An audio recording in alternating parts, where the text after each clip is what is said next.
Welcome to the T-Pac Arcade. Today's game is Karnov for the Nintendo Entertainment System.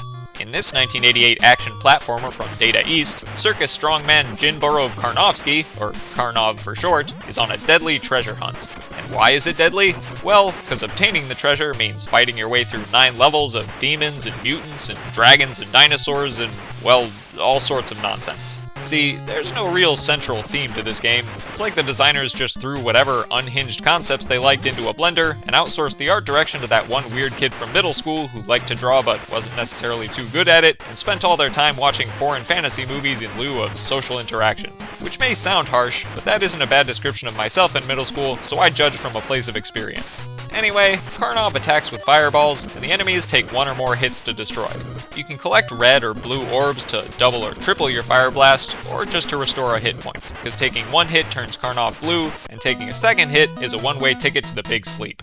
Luckily, you can stock up extra lives by collecting K icons. 50 K icons for 1 extra Karnov. But there are other important items too. You cycle through them from the menu at the bottom of the screen as you press left and right, and select them with, well, the select button. Pairing your on-screen movement with your menu navigation is definitely an interesting design choice, but you get used to it soon enough. Not that I actually used most of the items that frequently. There are high jump boots that I never really used, boomerangs that I also never really used, bombs that I only used in that one part where you've got to blow up a brick wall, and ladders that I did sometimes use to reach high platforms and other items. And the ladders are pretty neat, because they can actually be returned to your inventory by climbing back down to the base. 2 items that I did frequently use though were the spike ball that clears all enemies on screen, and the shield that lets you absorb several projectile hits. Super useful against bosses. There are also a handful of special items that can only be used in certain places, and an alarm will sound to let you know where those certain places happen to be. Wings let you fly temporarily, the mask reveals hidden power-ups, and the scuba helmet upgrades your swimming ability. Which probably would have been helpful for level 5, but I completely forgot about it. Speaking of levels, what have we got here in Karnov's wacky treasure quest? Well, level 1 is a nondescript area of dirt pillars and disheveled buildings, where you fight rock-throwing guys who kinda look like rocks themselves, devils riding around on clouds, imps with the posture of lanky, distorted squirrels, and a green fishman boss who throws projectiles at you from a magic bag. Remember how I said the concepts in this game are completely incoherent and unhinged? Well, we're just getting started. Level 2 is another nondescript environment, but this time with oil tanks and an underground dungeon. Here, you chip away at projectile-shooting square head statues, try, and most likely fail, to dodge pairs of swooping birds with legs long enough to be star basketball players, attempt to spam enough fireballs at random golden idols before they break apart into orbs of divine energy and eat your soul, tread lightly around weird flesh lumps on the floor, lest they turn into angry projectile-shooting lizard abominations, and ultimately, battle a wizard who happens to be taking his pet lion for a walk. Hopefully to the vet, because I don't think lion fur is supposed to be radioactive green.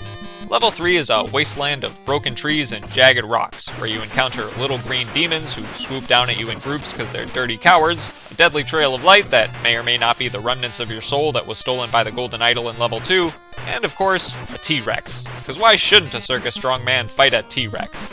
Level 4 is an ice world, populated by bodybuilders who only have their swollen, flexing muscles to keep them warm, more golden idols ready to steal your soul, and an extremely disturbing boss who's half lady, half centipede, and slowly closes in on you with these unsettling, twitchy, jerky spasms. I don't know if the treasure at the end of this quest is worth the nightmares I'm gonna have from this boss fight.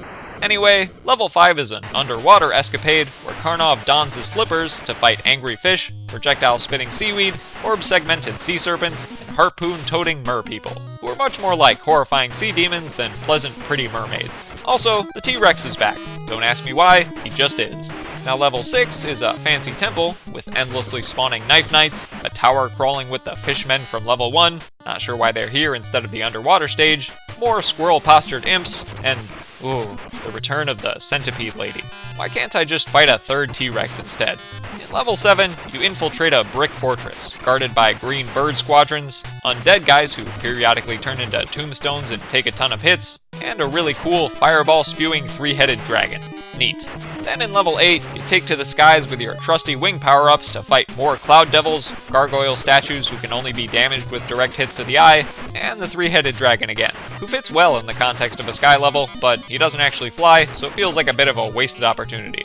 Anyway, the final level is a dark dungeon, full of all your favorite monsters so far, plus rock guys that pretend to be mountains, creepy little owl dudes, birds who appear to be just as radioactive as the lion from level 2, and of course, the final boss, a triple dragon who pokes its head through windows to breathe fire at you, like an even bigger, fancier version of the previous three-headed dragon boss, and a rare occurrence of genuinely good graphics in this game. Because if I'm being honest, the pixel art here isn't exactly top tier. Still, there's an endearing quality to it all. The awkward lanky squirrel imps, the lopsided cloud devils, the nondescript environments. Karnov is just a prime example of how creativity trumps technical prowess every time. There's some real heart to these unrefined, and in many cases, unhinged graphics. Unfortunately, I can't claim the same amount of heart went into the soundscape here.